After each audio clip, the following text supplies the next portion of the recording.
Iba na yung kumausap sa atin. But the Lord pressed in my heart while I was reading the Ten Commandments to preach this message po sa ating kalagitnaan. So let's all stand. Tayo lahat. And let's read two verses po, the parallel to each other. The one in Exodus and the other one in the book of Deuteronomy. Deuteronomy is it is not the second law, but rather it is a reminder ng the previous commandments ng ating mahal na Panginoon in the Ten Commandments. Ten Commandments, by the way, is given to Moses for the nation of Israel para po to give them what you call the moral law.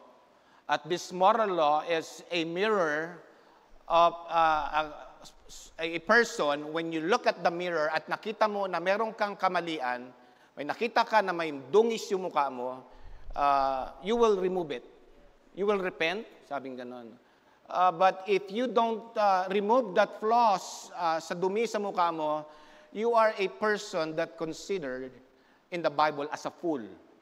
Isang mangmang. Mali na nga, nagpapatuloy ka pa rin. So I pray that this message will not only challenge us, it will also hunt us. Pag sinabing hunt, ay hahabulin tayo kung saan-saan sa ating trabaho, sa ating buhay, sa pag-aaral, sa ating mga personal na ginagawa. So, let us read together po. Follow along sa inyong mga mata. I will read din po, Exodus chapter 20. Thank you, Brother Jack. Bible says in Exodus 20, verse 16, napaka-underrated na commandments ng Panginoon. Thou shalt not bear false witness against thy neighbor. In the book of Deuteronomy, chapter 5, verse 20, the same parallel verse po, at sabi pong ganon, neither shall thou bear false witness against thy neighbor. Tayo manalangin. Lord, help us, Lord, to be always truthful. One of the greatest barometer of Christianity, Panginoon, besides being faithful, is truthful. That is why, Panginoon, ngayong umagang ito, we are asking from heaven, from the Holy Spirit, Panginoon, that He will be present sa ating mong kalagitnaan, that He will be the one guiding us, orchestrating everything, giving us, Panginoon, the weapon, giving us, Panginoon, the whole armor of the righteousness, Panginoon, so we can absorb and we can understand this message in the power of your Holy Spirit. Patawad po, Panginoon, katulad ng aming Sunday school, na kami po rin po ay always right. We have this Holy Spirit thinking, Panginoon, that we are so great.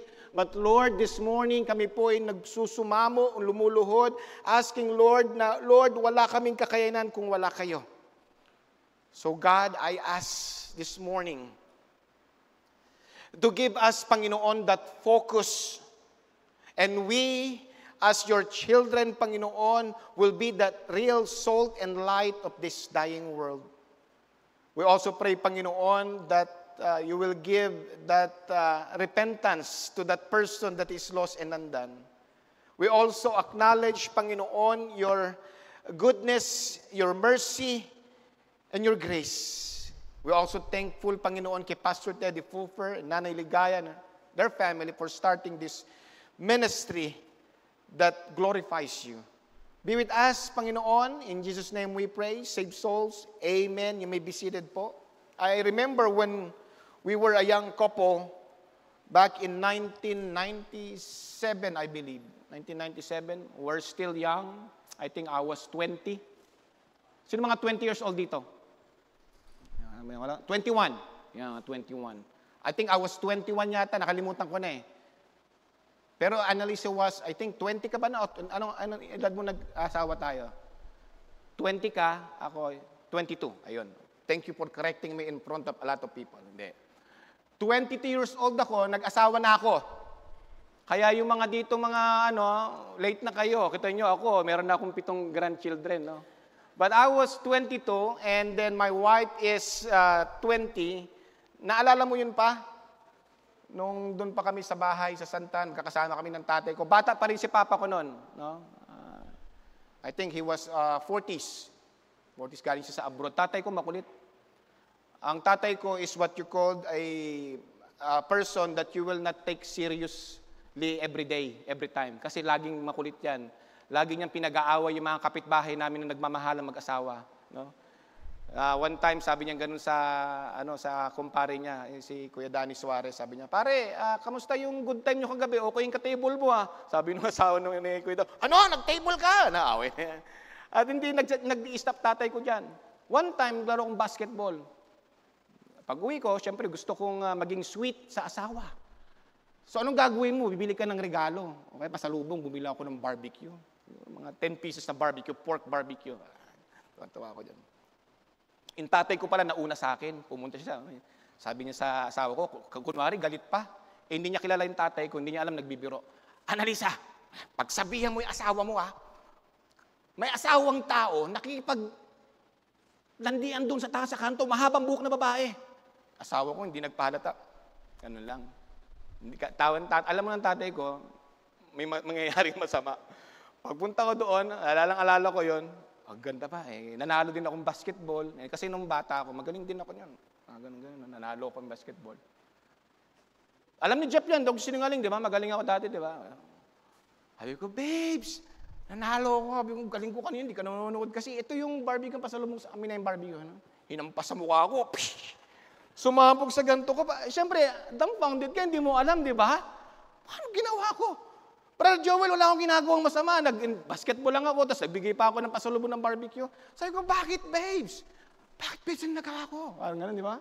Sabi niya, sabi ng tatay mo, may kalantungan ka doon, babae, mahabang buhok.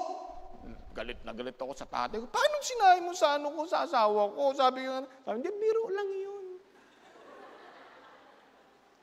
Joke lang yun, sabi niya gano'n. Muntik na kami maghiwalay nun. Siyempre, asawa ko pa naman, iba yung nagmamahalan talaga kami. Tapos malaman ng asawa ko, nakikipaglandian ako. Tama ba sabihin landian? Lantungan? Lantungan ako sa ibang babae. Talagang galit na galit. Sabi ko, papaliwanag mo doon. Kung naman paliwanag, kaya mo yan. Iniwanan ako sa ere ng tatay ko. Napakabuting ama. You know, we think it's funny. Amen? Until somebody gets hurt.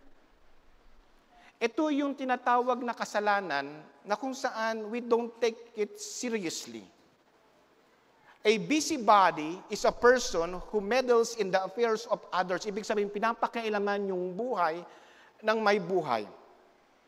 And sometimes this meddling is under the guise of helping, but usually the help is unwelcome or uninvited.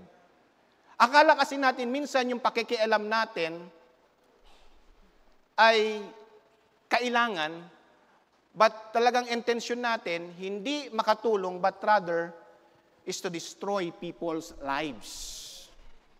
Ang tawag po doon, pakialamero. And yan ang sinasabi dito po sa commandments na atin po nabasa, na huwag kang magbigay ng mga remarks, ng mga bagay-bagay, kung hindi mo kailangan magbigay ng remarks. Sometimes ginagawa natin yan as a prayer request, kunwari. May nakita ko niyan Ano ba yun? Sa TV. Yung, ano ba yun? The Good Samaritans. Akala natin na ang concern natin is for that person or family, pero hindi naman. Ang gusto lang natin maka-uncover ng mga news, ng mga chika, ng mga chismis. Pastor, pag-pray nga natin si Sister so-and-so, ang balita ko, iniwanan daw siya ng kanyang asawa. Pag-pray po natin, sabi ng isa, hindi siya iniwanan. Ganito ang nangyari. Ay, humaba na, no? Kasi nga, tapos isa sa likod, hindi nang ganun narinig ko. Ito ang nangyari. At ito pa. Di ba? Tapos next thing yun, nasa simbahan mismo, imbes na mag-glorify natin, Amen! Ang Panginoon, ang nangyari, naghahanap tayo ng tinatawag na mga chismis. Sa Tagalog po yan, gossip. And most of the time, the staple of every busybody, yung pinaka-sign ng isa pong busybody, mga chismosa, yung tinatawag na gossip. Magkaiba po ang rumors at gossip. Gossip is the one telling the rumors. Rumors yung mga usapin na iyong nangalap at ikaw yung gossiper na nagsasabi sa mga tao. Being a busybody is wicked, it is wrong, and it is the way of the devil. Alam mo, pag ikaw po ay nagchichismis, ikaw po ay tinatawag na accuser.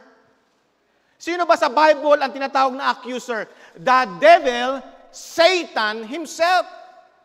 Kaya kung ikaw yung tao na nagsasabi ng mga bagay-bagay sa kapwa-tao mo na wala kang basihan, na ikaw ay malisyoso, kahit totoo pa yun, you are actually an accuser and you are the devil. That's strong words, Pastor. Let's see Revelation chapter 12, verse 10. The Bible says, "And I heard a loud voice saying in heaven, Now is come salvation and strength and the kingdom of our God and the power of Christ." Sinasabi ang Panginoon daw, He is the one that is holding everything. But look at the next phrase. The Bible says here in Revelation, "For the accuser of our brethren is cast down, which accused them before our God day and night." If you are the one na nagsasalita ng mga bagay-bagay to harm people's identity, to harm people's lives, to tell lies about this character ng isang tao, not only you are committing a sin, but you are labeled as the devil, the accuser. Accuser. Mga kapatid, a busybody is someone that accuses someone so they can appear better than everyone. Para mas sikat sila. They need to, and they want to suppress the other's character and reputation para sila, they look good. Mas magaling ako diyan sa mga yan. Mas tama ako sa mga yan. At kung titingnan po natin, ang busybodies, yung mga chismoso, chismosa, gossip, and rumors are the most powerful tool as seen today that we can be seen in our world sa ating social media. Di ba ang sarap malaman ng mga ibagong mga informasyon? Di ba? Titingnan natin sa social media, ano na bang chismis ngayon? Ano na bang news ngayon? At itong tatlong kalaban natin ay parang itong fertilizer. Yung chismis, fertilizer ng mga kalaban natin yan eh. The more chismis ilagay mo dyan, the more gossip, the more lies, the more busybodies ilagay mo dyan. Ano ba yung tatlong kalaban natin? The flesh. Nalakad ka na, may narinig ka, nalakad ka, may narinig, ano sabi mo? Ano yun? Hindi nga. Yeah? Yung flesh mo, gustong-gusto ng chismis niyan. The devil is called the accuser. And the world system is full of chismis. Mga magazine natin, di ba? Mga tabloids natin, blind item. Isang aktor ay napag-alaman na isang bading. Mga gano'n, sino kaya yung bading na yun? No? Tapos yung mga aktor, baka ako yun. Talagang naano tayo, na-amaze tayo, na-engulf tayo. Talagang gustong-gusto natin yung mga chismis. But you know what? Busybody is so important. It is so serious that God, from His commandments, isama yan. Nakita niyo na ba yun? Bakit isasama ng Panginoon yan sa napaka-importanting 10 utos ng Diyos? By the way, this is summed up with the first and greatest commandment. Sabi nga ng Master, sabi niya kay Jesus Christ na mga kanyang mga followers, Master, what is the greatest commandment? Sabi, to love God with all thy heart, mind, and soul. And the second is like unto it, to love thy neighbors as thyself. Yung first 4 commandments, patungkol po yan sa Diyos. Huwag kang gawa ng Diyos-Diyosan. Yung may mga santo ninyo sa inyo, Mama Mary, mga itapon nyo na yan. Amen? Yan po ay utos ng Panginoon yan. Siya lang ang Diyos. Honor the Sabbath day. Sa mga Israelites, mayroon silang Sabado, na doon sila nagbibigay ng sacrifice. Sa ating mga Kristiyano, it is the first day of the week, which is Sunday. So the first 4 pertains po sa Diyos. The other remaining 6 pertains sa atin. Thou shalt not kill, thou shalt not steal, thou shalt not covet, wag mong paglasahan yung mga property ng iba. At kasama po diyan, thou shalt not bear false witness. Huwag kang magsalita ng mga bagay na hindi totoo sa iyong kapwa. It is so important. Ito po ay kasamang level ng adultery, stealing, killing, and worshiping idols. Sabi sa James chapter 2 verse 10, "For whosoever shall keep the whole law, yet offend in one point, he is guilty of all." Yes, mga kapatid! Hindi ka pumapatay. Nagulat si Miko, no? Pag si Miko, kala ko angat yung chilya niya, no? Hindi ka pumapatay. No? Hindi ka nagnanakaw. Hindi ka dumasamba sa Diyos-Diyosan. Di ba? Ikaw ay, pero chismosa ka naman. O kalalaki mong tao, chismoso ka naman. It's the same thing. You need to be very careful. Bakit, Pastor? Because I'm going to give you 3 things that will ruin your life, ruin your reputation, and ruin your character. Kapag hindi po tayo nag-cease at hindi po tayo nag-stop o hindi po tayo lumayo sa pagiging chismoso at chismosa. Parang walang kwentang crime yan, no?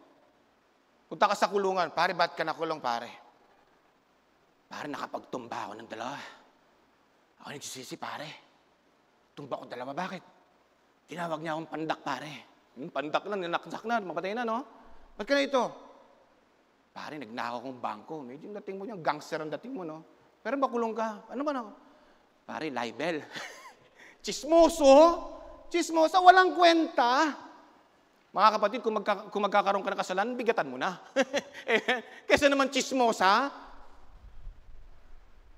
This morning, laging sinasabi ko, let's dive in sa mensahe.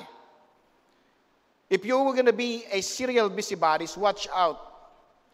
And there are some things na dapat tingnan po natin sa mga chismoso at chismosa. Okay lang ba yung mensahe ngayon? Pwede ko pang palitan, maaga pa. May 30 minutes pa tayo. Okay lang?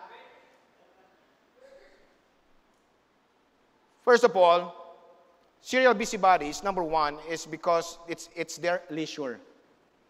Ano ibig sabihin ng leisure?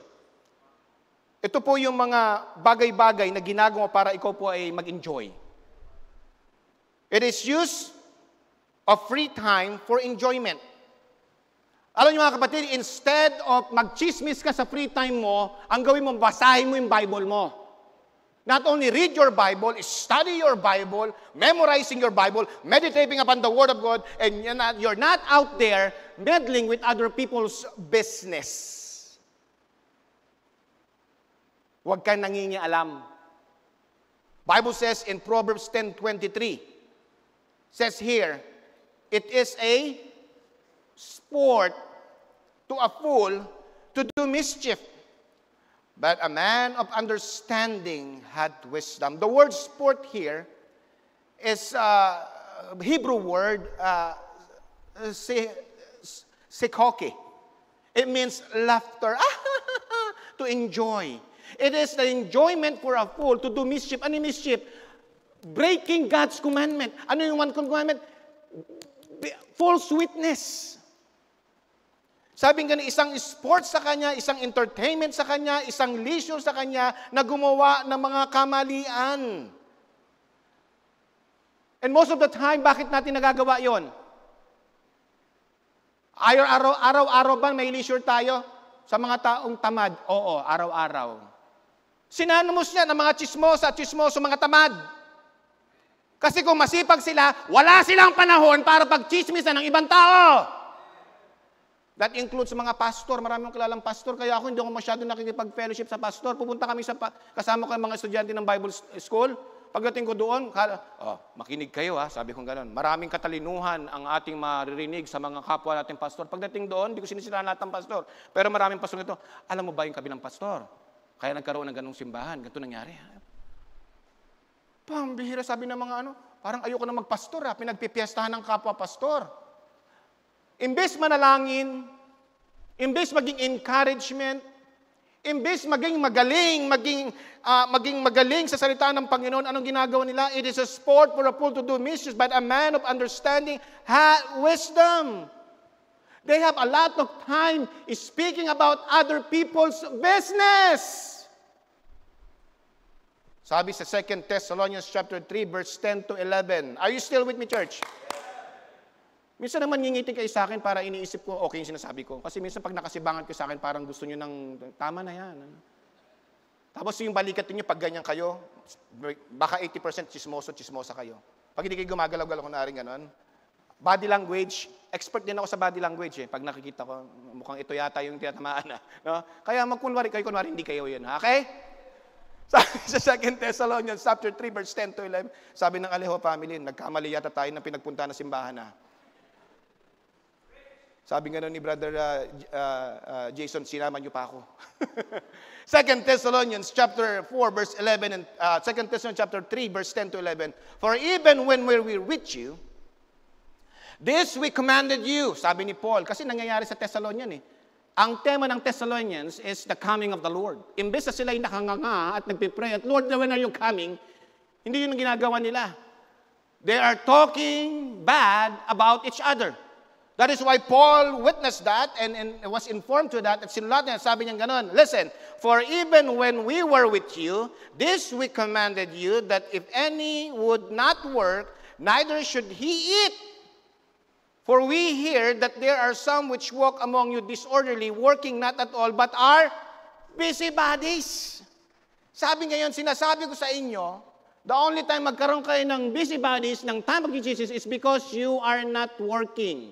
At sabi sa Bible, if you're not working, you're not eating. If you're not eating, you have empty stomach and you don't have a healthy mind. Kaya pansinin ninyo mga chismoso at mga chismoso, walang trabaho yon. Lagi silang nakubad sa kanto, o lagi silang nagdiyaan, yung duster nila, isang linggo na nilang suot, hindi nilalabahan, mga babae, mga sigaril, nakaganyan, kung ano-ano, and so forth. Eh, ang ginagawa na, tag-chismisan yung mga tao nagtatrabaho. Galit sila kapag ikaw ay gumaganda yung buhay mo.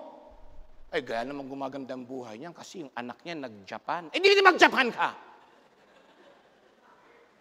Laki-laki ng katawan mo, hindi ka magnakaw. Pinagchichismisan nila. They are busybodies. They are lazy people. In spite of Paul teaching them to work and writing them about, magtrabaho kayo para hindi kayo mag-busybodies. Kasi mga busybodies, mga chismosa, inggitera yan. Inggitero. Parang yung Diablo, the accuser, inggit na inggit ang Diablo sa mga Kristiyano. Kaya papunta sa langit tayo eh. Pero yung sabi niya gano'n, ako, ilang panahon na lang, malalagay na ako doon sa bottomless pit. Naku! Galit na galit siya, kaya sabi niya, i-infiltrate ko ito. Yung mga Kristiyano, ligtas sila, pero gagawin natin miserable buhay nila. Gagawin natin silang tamad at magiging katisuran sila sa simbahan. Ang gagawin nila, chismis, bearing false witness. Inulit ito ni Paul in 1 Thessalonians chapter 4, verse 11 to 12. And that ye study to be quiet.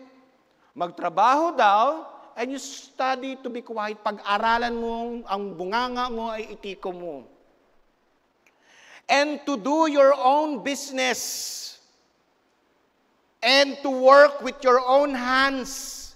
As we commanded you prior in chapter 3, di ba? Verse 12, that ye may walk honestly toward them that are without, that ye may have lack of nothing.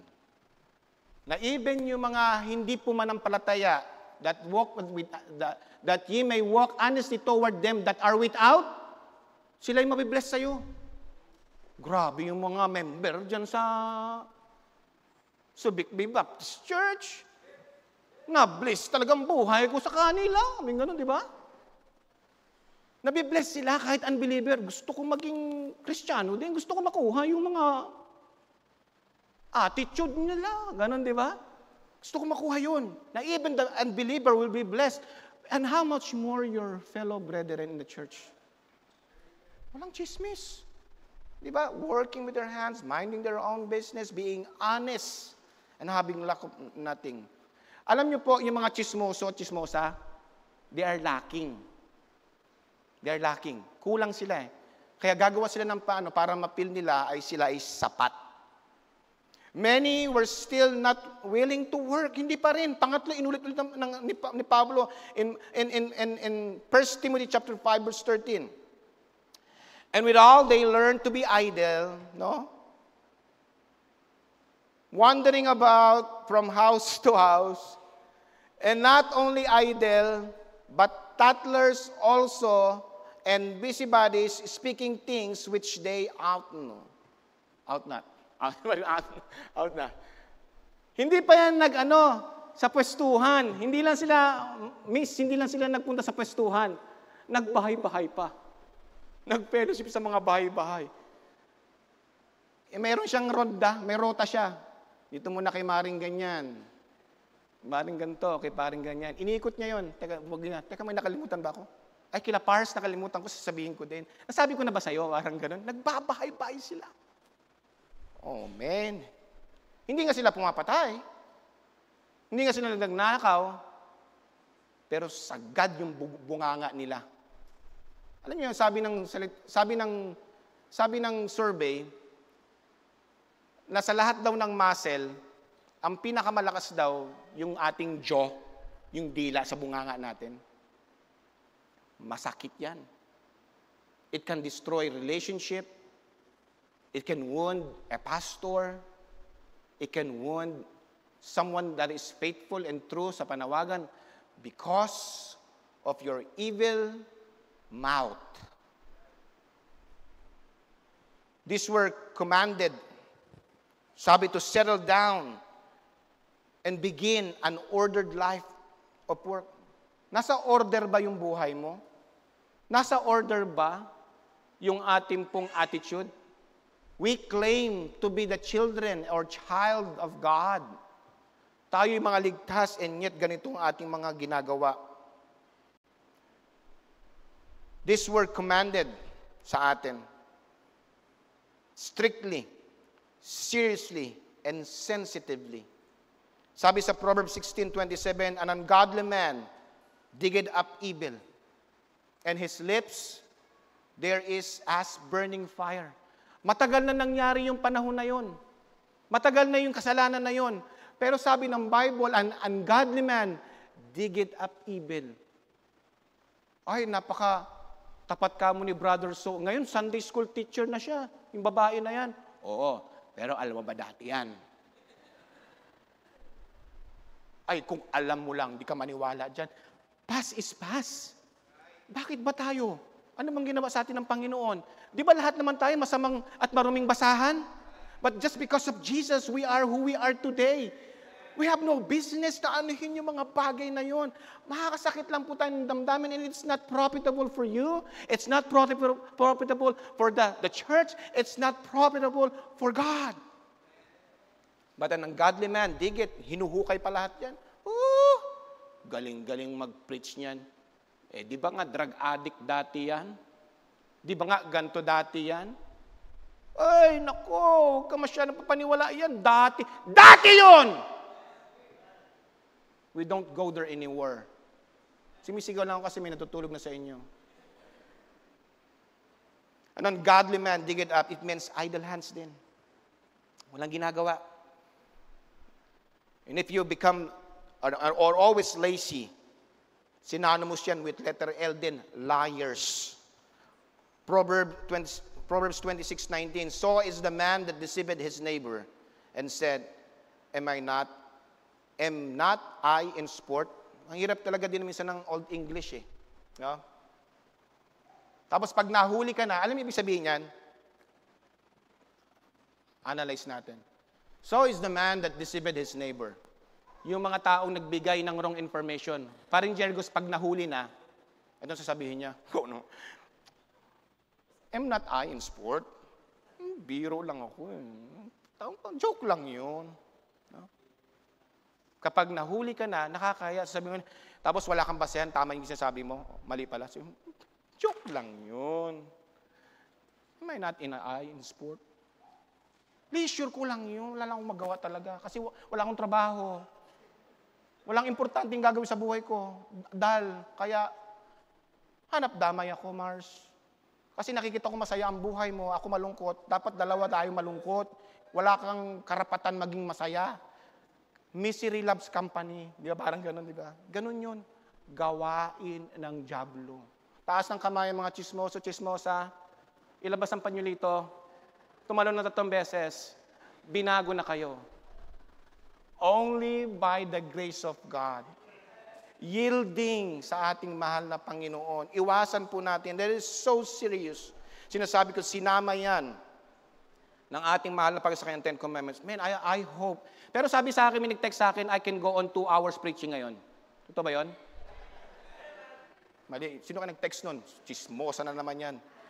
Colossians chapter 3 verse 9, lie not one to another, seeing that ye have put off the old man with his deeds. Binago na tayo. All things passed away. Behold, all things become new. No? Lying seems to be a way of life for many people. We lie at the drop of a hat. Nasanay. No? Kahit wala ano. Saan nga punta? Magsinungaling ka pa rin. Pupunta ako sa mall, bibili ako ng bagong ganito kasi marami akong pera. Pero totoo mo yan, wala kang naghahanap ka ng pambayad mo ng bills kasi wala kang pera. Pero gusto mo lang kasi maging angat, kaya magsinungaling ka. We lie every drop of a hat. The book of the Day of American Told the Truth says 91% of those surveyed lie routinely. Sanay. About matters they consider trivial. And 36% lie about important matters, 86% lie regularly to parents, 75% to friends, 73% to siblings, and 69% to spouses. Mga may asawa, 69% na, according to survey, nagsisinungaling tayo sa ating asawa. Mga anak, ba't ka naglalak ng kwarto? Anong pinapanood mo dyan? Pa, naliligo ako. Really? Lying. Sa sobrang pagsisinungaling mo, dahil ito yung tinatawag mong leisure mo, ito ay magiging number 2, lifestyle. Pinamuhay mo na, kinarir mo na, the way in which a person or group lives, naging lifestyle mo na. Para nung ako ay bata pa, meron kami mga programa, the lifestyle of the rich and famous. Tapos nung medyo tumanda na ako, yung mga kabataan na naman sa akin, welcome to my crib. Di ba? And now, welcome to my blog. Pero all of that are just a bunch of lies. The lifestyle of the rich and famous, they want you to think that they're super happy, super joyful. That's just a persona. Ganun din sa mga MTV crib nung araw. It's just a persona. Ganun sa vlog, sa mga Facebook. Pinapakita lang natin yung mga talagang akala natin to. But in real life, Instagram versus reality, we're just a bunch of liars. Trying to trick people that we don't like. Sa sobrang busybodies natin, sa sobrang sinungaling tayo, naging leisure natin, at ito'y naging lifestyle natin. In 1 Timothy chapter 5, verse 13, the Bible says, and with all they learned to be idle, wandering about from inulit houses to house, and not only idle, but tattlers, also busybodies, is speaking things which they ought not. Nasanay na. Kapag nakasanayan mo na, magiging habit mo na, at yung habit ay magiging ugali mo na. Look with me, sabing ganun sa isang quotation na nalaman ko. Ito po ay galing sa isang philosopher, but he has a good principle. Watch your thoughts, they become your words. Watch your words, they become your actions. Watch your actions, they become your habit. Watch your habits, they become your character. Watch your character, it becomes your destiny. Mga kapatid, kung paulit-ulit mo yang ginagawa, you're gonna get used to it. Not only ikaw ay busybodies, ikaw ay magiging serial busybodies. Pag sinabing serial, mga kapatid, ito po ay means repeatedly committing the same offense and typically following a characteristic, predictable behavior pattern. Nakasanayan mo na, gumaling ka na. Sa mga basketballista rito, sino pinakamagaling na basketball player? The GOAT. Wala nang a-argue, ha? Jaworski. Hindi. Michael Jordan. Alam mo si Michael Jordan, paano siya naging the greatest of all time? Practice. Even Kobe is trailing along or behind him. One thing in common sa kanila, Michael Jordan and Kobe. Sama na natin si LeBron James, mga galing yung mga yan. Anong ginagawa nila? You know, Michael Jordan, when he was a teenager, he's not a superstar sa kanyang high school. Hindi siya masyado binibigyan. Pero he worked himself, nag-practice siya. Work ethics, 100 shot, 200 shot, 500 shot a day. Talagang practice siya. And then later on sa kanyang practice, he becomes really, really good. Or even the best sa kanyang ginagawa. The legendary UNC head coach Dean Smith said in one interview included in the documentary that Jordan was inconsistent as a freshman.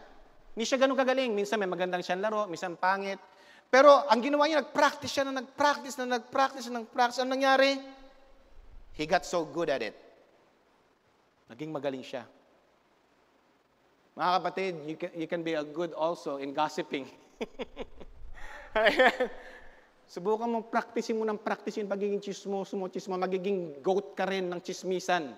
The greatest of all time chismoso, chismosa. First, it was just a leisure, libangan, nasanay, ito ay naging lifestyle. No? Ikaw yung tinatawag na walking Alexa. Hey Alexa, ano nangyayari sa buhay ng mga delgado ngayon?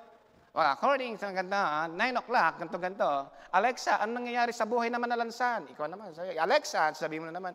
Alexa, ano nangyayari sa Alejo family? Ganito, nag-aaway sila, gano'n. Anong sabi na, Alexa, umiinom pa rin ba ng beer si Paring Jergos? Alexa, hindi naman na, nag-stop ka na kahapon, bro. Alexa, are you a walking Alexa? Hindi mo kailangan, hindi mo business, pakilamero ka.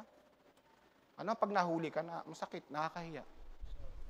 Alala ko one time, iba yung intention ko, hindi naman ako, ang intention ko dati nung nandun ako nakagalan ako sa ATM, may matanda doon. Huwag sabihin, sinabi ko matanda, mga galit siya, may matanda doon.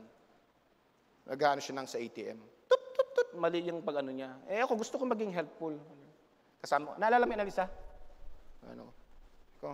Ma'am, mali po yung pinipindot niyo, sabi niya ganun. Napaka-pakilamerong unggoy mo. Sabi ko,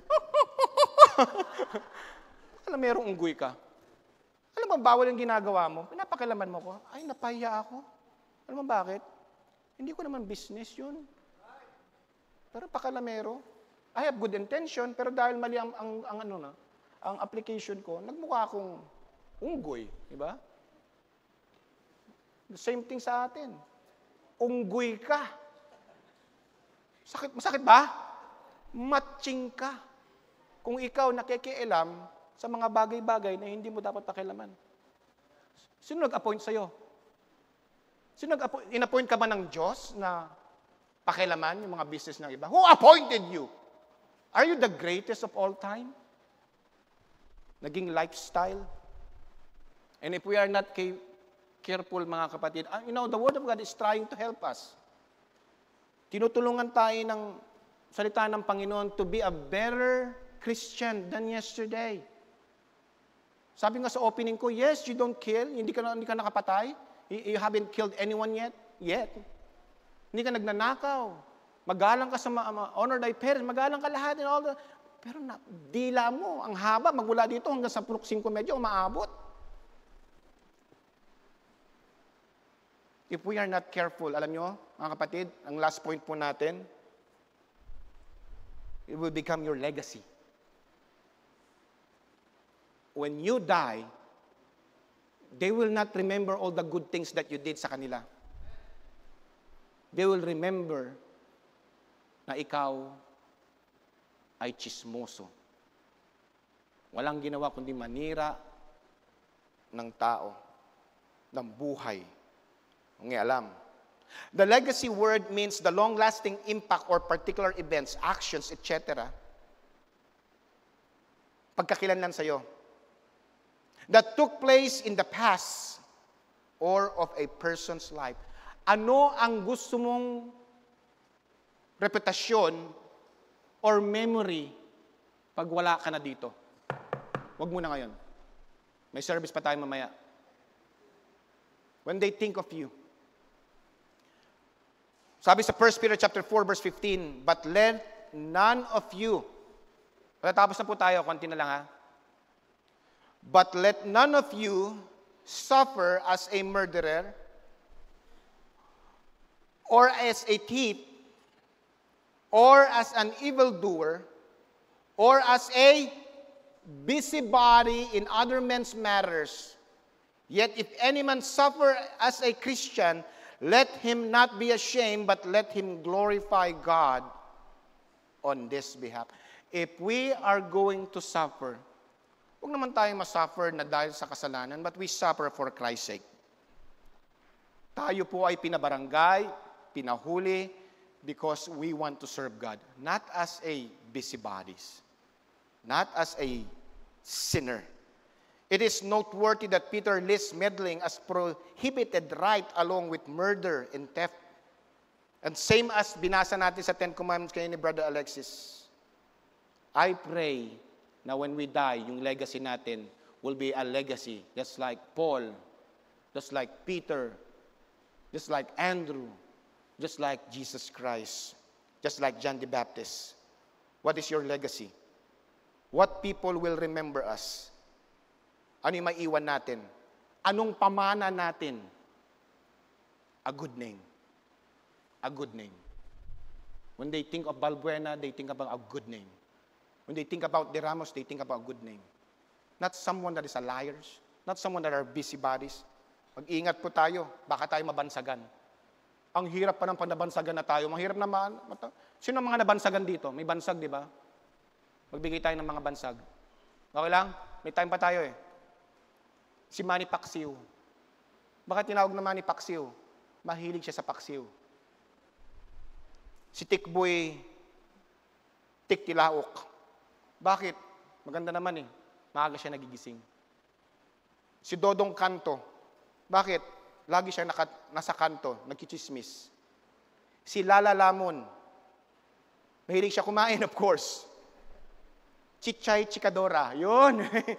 May nakuha ta. Chichay Chikadora.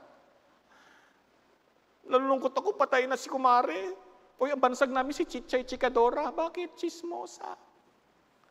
Si Mang Berto Baliktad. Why?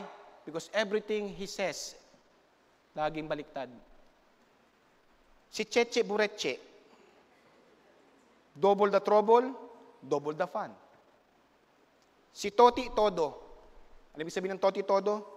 All or nothing. Sky is the limit. Alak pa! Ay, may kaibigan ako. Pero hindi totoo to. Si Chito Chibug. Food is life, and he lives for it. And lastly, si Bing Benta. Yun mga legacy iniwan nila. What about you?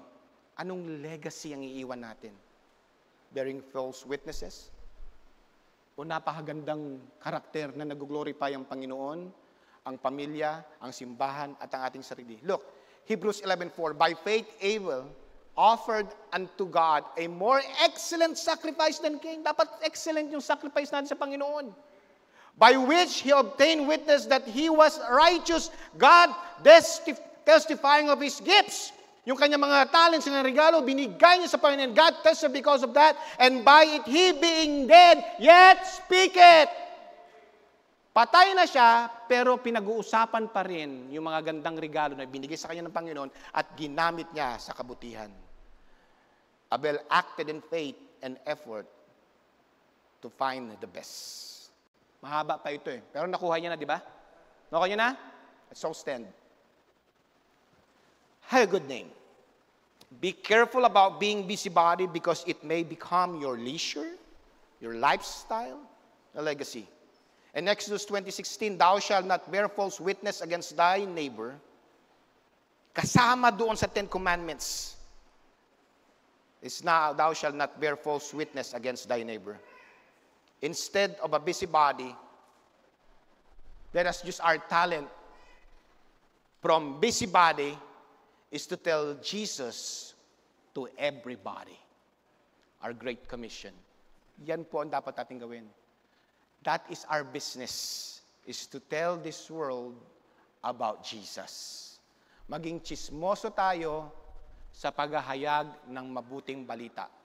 And that Jesus Christ came from heaven, dwelt among us, suffered and bled and died sa cross, that whosoever believeth in him should not perish but have everlasting. He died so we can have a life worth meaningful. Siya po yung kordero ng Diyos na nag-alis ng kasalanan ng sanglibutan, na kung sino man ang palataya sa Kanya ay hindi mapahamak bagkus magkaroong buhay na walang hanggan. At kung may buhay na walang hanggan tayo, dapat ang ating usapan ay doon sa makalangit at hindi po dito sa lupa na laging naninira. I pray this morning, kung hindi ka paligtas, mahirap iwasan ang pagiging chismoso at chismosa kung hindi ka ligtas. It's easier to practice Christianity if you are saved. And to be saved is the only way, Jesus Christ. So you come as we sing this morning. Brother Jake, do we have a song this morning? Let's sing the Tagalog. Siya. Siya lang naman talaga eh. Siya lang talaga. Si Jesus Christ lang talaga. So awitin natin yung Tagalog na siya lang ang nagbabago, siya lang nagliligtas. Kung siya po ang ating pong tinatawag na goal at motivation at intention, yung mensahe na ito, baliwala sa atin. So this morning,